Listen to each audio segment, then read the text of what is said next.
Hello, this is Kobin Sim from Georgetown University. I will talk about privacy from database reconstruction to legal theorems. But first, I'd like to thank the organizers, the PODS program committee, and especially Reinhard for inviting me to speak at PODS. 19 years ago, Ridinur and I submitted the paper, which is the starting point for this presentation, to a theory conference. It was rejected. And maybe the rejection of our paper was to be expected, as in 2003, privacy has not yet grown to be the problem that everybody knows about and many are concerned about. In fact, it may have seemed that the privacy problem was already solved and researchers could turn their attention to other problems. The PODS committee, the PODS program committee treated our paper more favorably and accepted it for publication. In 2013, this community also granted us with the honor of a test of time award. So my talk today is going to be about some of the attempts to introduce rigor, and I mean mathematical rigor, in the discussion of privacy. We'll have three brief stops. First, we'll talk about reconstruction attacks, then about differential privacy, and lastly, about new research directions toward bridging between technical and societal conceptions of privacy. To ground the discussion, let me introduce an extremely simplified caricature of the data privacy problem. It's well known that in our data ecosystem, privacy-sensitive information is constantly collected and analyzed for research, for commercial users, for policymaking, national security, you just name it. This use of information has many benefits, some of which seemed completely out of reach just a decade or two ago. The data privacy problem is, given a data set with sensitive personal information, how do we compute and release functions of the data set while protecting privacy? Starting in the 70s, or maybe even before, statisticians and security researchers have developed a rich collection of statistical disclosure limitation techniques, including de-identification and aggregation. Now, a lot has been said and written about failures to de-identify data. Sinted work has put it really beautifully. De-identified data isn't. Either it's not de-identified or it isn't data. And I will focus on aggregation. Aggregation seems a natural way to protect privacy. Indeed, a common view is that publishing statistics is privacy safe. Yes, it's not perfect and may be prone to some simple attacks, such as differencing attacks, but it seems that it suffices to apply very simple measures, such as reduction of or zeroing of low counts and the addition of a little noise to get over these issues. This view that statistics is privacy safe is reflected in many legal data protection standards in the US, in the EU, and likely worldwide, where the result of processing data for statistical purposes is not considered personal data. Further supporting this view that publishing statistics is privacy safe is the approach taken by statistical agencies worldwide. For example, in the US, over 150 billion statistics were released for the 2010 decennial census. So, is the release of statistics and similarly other aggregates, such as machine learning models, privacy safe? This is one of the questions Ridinur and I addressed in our PODS 2003 paper. So consider a data set containing sensitive information about N people. For example, maybe the data set D stores for each person something really embarrassing, such as whether they are theoretical computer scientists or not. Researchers can pose statistical queries. To issue a query, a researcher specifies subset of the N persons. The answer to the query is the number of TCA pluses in the specified subset of persons. This is a count query or a statistical query. To protect privacy, the system provides somewhat noisy answers. We'll assume that queries are answered with accuracy better than roughly root n. Now, just to clarify, I don't mean to say that the noise is necessarily nice. It does not have to be zero mean. The system may choose to introduce bias. It may decide on the noise added in one query based on the other queries. It turns out that no matter how the system adds noise, there's a simple attacker that makes a linear number of queries. The attacker performs a feasible computation and then manages to reconstruct the data with high accuracy. As a matter of fact, such reconstruction happens even when many of the queries are answered arbitrarily, that is, without the root n limit on noise magnitude. So this teaches us an important lesson, which Dwork and Roth coined as the fundamental law of information theory. The law states that overly accurate answers to too many questions will destroy privacy in a spectacular way. Several successful attacks demonstrate that reconstruction is a real threat, not merely a theoretical result. In 2014, undergraduate computer science students from Tel Aviv University carried a reconstruction attack on statistical reports released by the Israel Central Bureau of Statistics. The Bureau conducts an annual social survey with questions about religion, ethnicity, employment, education, income, and so on. Access to the survey data was provided on the Bureau's public website via an automatic generator of continuously tables. The students could completely reconstruct the survey responses of over 1,000 of the about 7,000 subjects. Second example is in 2018, Alon Cohen and I carried a reconstruction attack against a commercial system called DIFIX. According to DIFIX creators, the French National Data Protection Authority had evaluated DIFIX and found that it delivers GDPR-level anonymity. Our attack was carried on a laptop, crunching for about 10 seconds, then perfectly reconstructing the data without any error. But maybe the most important example is the US Census demonstration that the data that they collected in the 2010 decennial census can be reconstructed. This is a feat that was reproduced by a New York Times journalist. The attack used only 6.2 billion out of the about 150 billion statistics published by the Bureau. The confidentiality of census collected data is protected by Title 13 of the US Code, and the attack drove the census to modernize its disclosure avoidance methods. So reconstruction attacks proved an important tool for guiding a mathematical theory of privacy. If what you want to compute with your data allows reconstruction, then what you want to compute simply cannot be computed with any reasonable notion of privacy. Privacy is disjoint from reconstruction. So the boundary of what can or should be considered privacy preserving can pass here, or it may pass here. The boundaries may touch, but boundaries cannot cross. Let me mention that reconstruction attacks are not the only risks to privacy. In the last 20 years, researchers have developed a larger number of other attacks, and the slide only shows a few of those. Re-identification attacks, attacks on microaggregated data, membership attacks against genetic studies and machine learning models, and composition attacks. These attacks demonstrate, whether theoretically or in practice, a variety of failures of some traditional measures for preserving privacy. So what can we learn from all these failures? What is the reason for all these failures?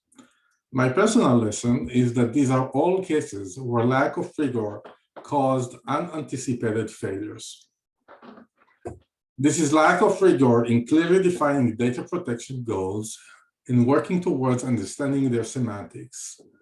Lack of rigor in building systems that withstand not only the known and anticipated attacks, but also future attacks. Lack of rigor in accounting for the inevitable accumulated loss of privacy as more releases are made based on the same or related data. And lack of rigor in understanding how privacy goals meet normative conceptions of privacy, because after all, privacy is a societal concept. So, can we introduce rigor to all stages of thinking and implementing privacy-preserving data systems? A partial answer to the previous question was given by the introduction of a new privacy concept in 2006, differential privacy. Differential privacy captures the following intuition. Assume my information is included in some analysis. I feel at risk because some information about me may be leaked by the analysis in its outcome. Ideally, I would like the analysis to be performed, but I would like it to be performed without my data.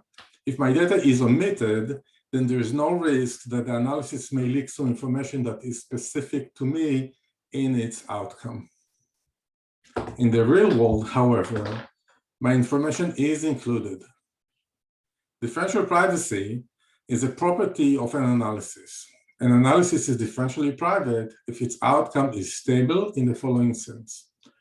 For every individual, the outcome distribution remains almost the same whether that individual's information is included or not included in the analysis. The definition does not require the outcome distributions to be identical, as this would mean that the analysis must ignore its input and hence become useless. Instead, the definition allows some non-negligible distance between the distributions, which is bounded by what is called the privacy loss parameter and often denoted by the Greek letter of epsilon.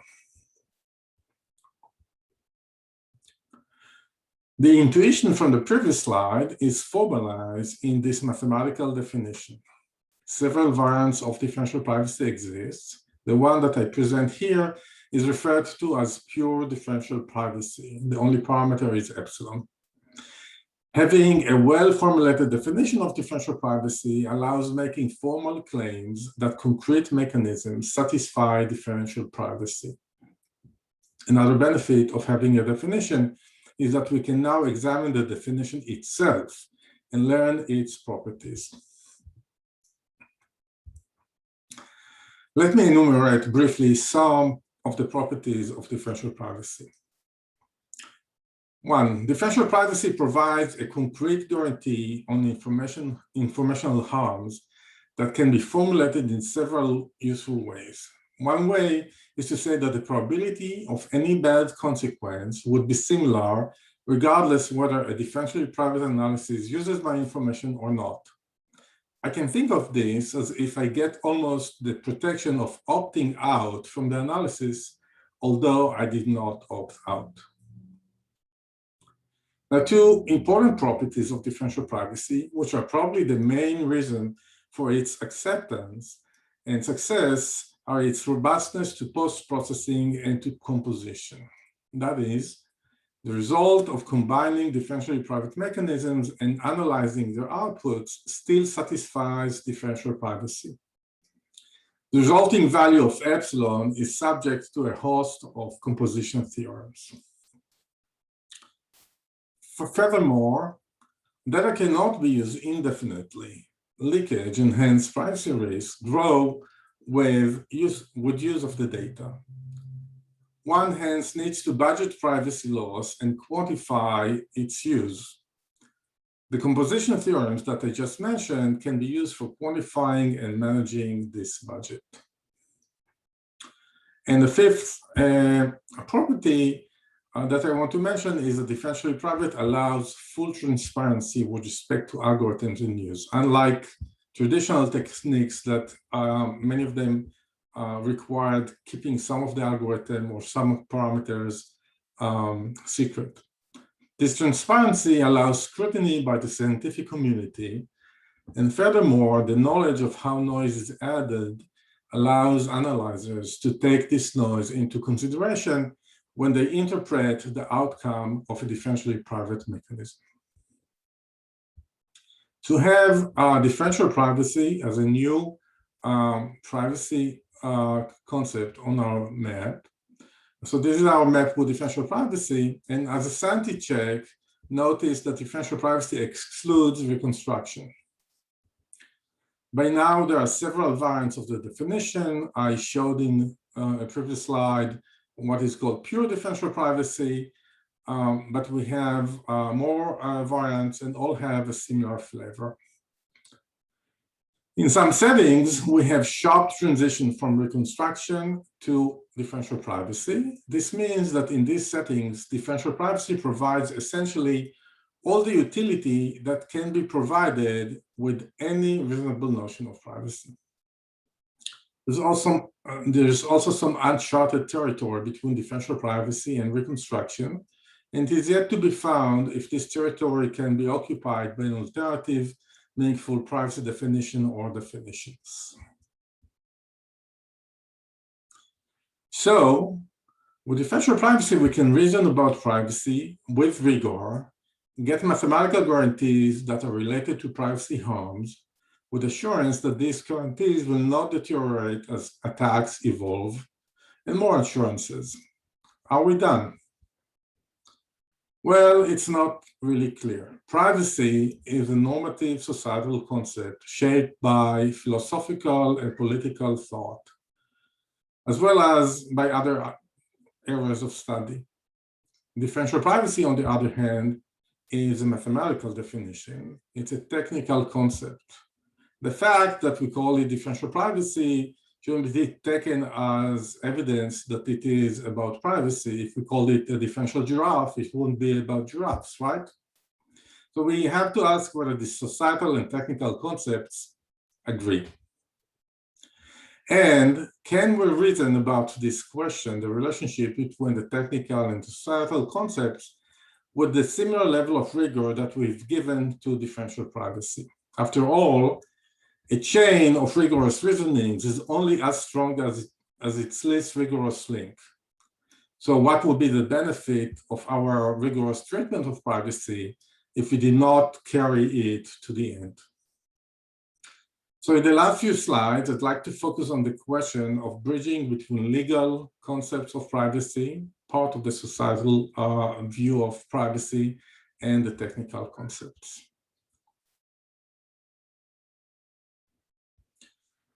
Now, bridging between the legal and technical is hard. Computer scientists and legal scholars use similar words, but these words mean different things. They use different reasonings, and we also have different values and goals. Technical definitions like differential privacy are expressed with using mathematical language, and are reasoned about mathematically, and they apply generally regardless of context.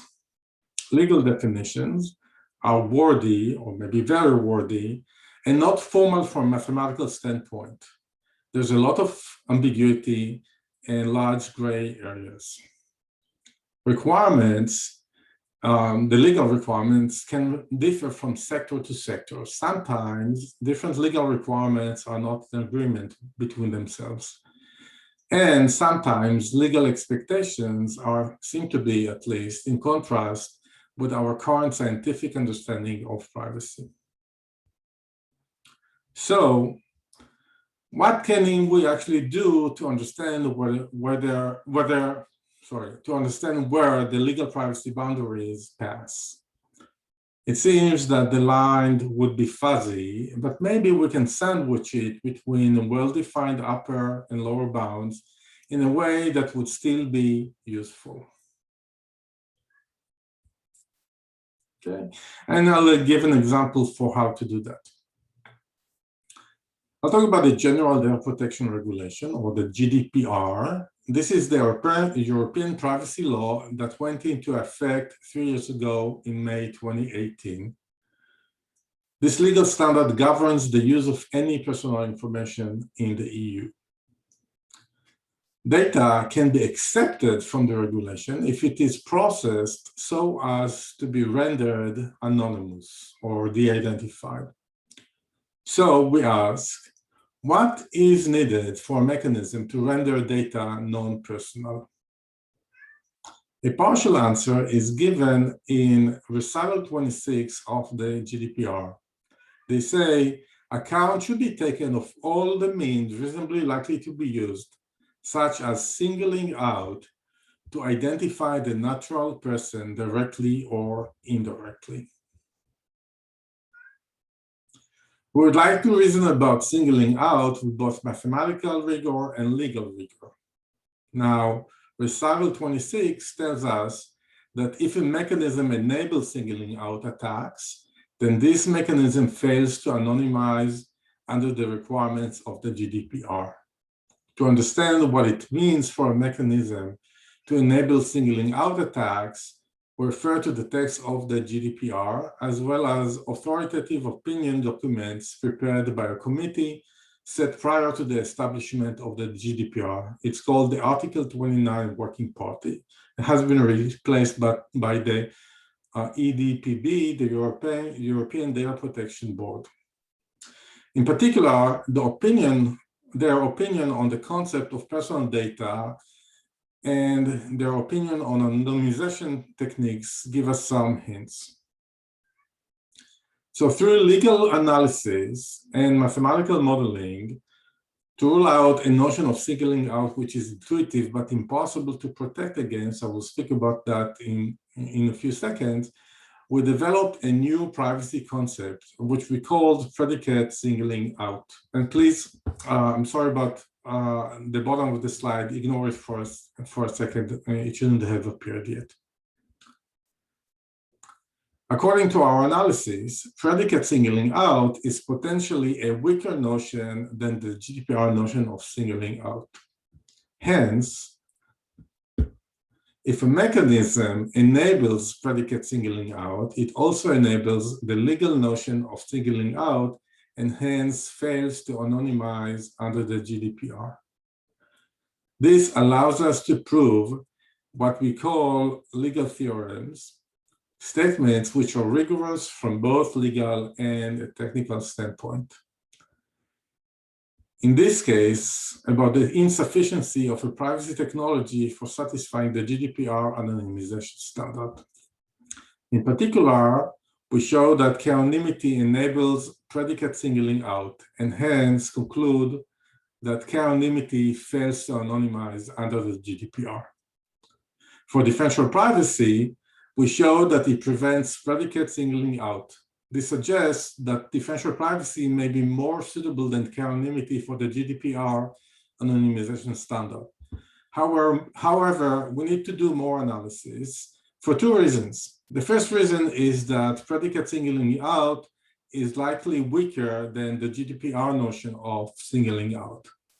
The second reason is that singling out is only one of the means likely to be used to identify a natural person. So the protection of differential privacy needs to be assessed also with respect to these other means. In particular, the guidance documents of the Article 29 Working Party detail two other means likely to be used to identify a natural person, linkability and inference, and we have not yet modeled these concepts. I'd like to give you some sense of the analysis that led to the definition of predicate singling out. We consider a data set X with n records sampled from a probability distribution. We feed X through an anonymization mechanism M, and we give the output to an adversary A. The adversary then outputs a description of a potential record in the dataset. For example, a predicate such as born on March 9th. Now, it is tempting to suggest that the adversary's goal is to produce a predicate Q that isolates in the dataset X. That is, a predicate that evaluates to true on exactly one record of X. This interpretation of singling out as isolation seems to be supported by the Article 29 Working Party guidance. They write that identification typically relates to the phenomenon of unique combinations, whether small or large in size. This leads us to a first definitional attempt of singling out as isolation. The mechanism M is secure against singling out if no adversary can isolate a row in X except with negligible probability, where the probability is over the randomness in drawing X from the distribution D and the random coins of M and A. We will now examine whether this is a reasonable definition. Consider now the same setting, except that the singling out adversary does not get to see the outcome of the anonymization mechanism, and hence does not receive any information about the dataset X. Now, can A isolate? The answer is that typically A can isolate even without receiving any information on X. To see why this may be the case, consider the uniform distribution over birthdays and assume that the number of records in X is 365.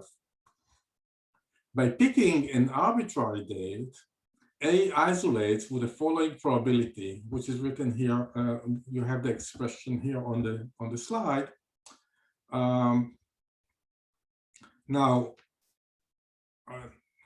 Sorry. This part of the expression is the probability of isolation of a specific record in X, and we need to multiply it by the number of records in X.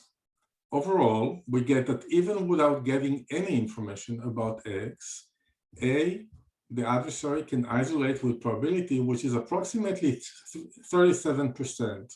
This is about 1 over E, which is far from being negligible. Clearly, with access to M, the success probability of A can grow. This example can be generalized to any distribution with mean entropy, which is at least logarithmic in N. A very mild restriction on the distribution D.